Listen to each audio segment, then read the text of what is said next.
চালাইবো না, কারণ তোদের সকলকে আমি খুব ভালোবাসি। তাই? হ্যাঁ ঠিক আছে, আপনার ভালোবাসা পাওয়ার জন্য সবাই কিন্তু আপ্লুত, তাই তো নাকি? তো আপনার কিন্তু কেউ উঠে যাবেন না, কিন্তু যতক্ষণ মঞ্চে থাকবে আপনাদের সবাইকে ওইখানে জেঁকে বসে থাকতে হবে। অনেক কিছু বাকি আছে, সবে তো উনি রসগোল্লা দেবে, সুস্বাদু মিষ্টি ভরা স্বাদ। দেখতে থাকুন, সঙ্গে থাকুন, পাশে থাকুন, রসগোল্লা খেতে থাকুন, এই মতো শুরু করবে। চলো,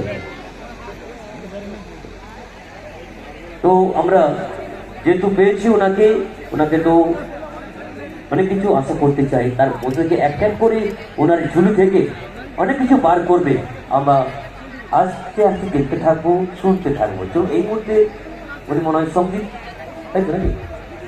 একদম। ওকে, যেমনটা বলছিলাম, তোদের থেকে অনেক ভালোবাসা নিয়ে এসেছি, তো সেই মতন একটা গান গাইবো এবার।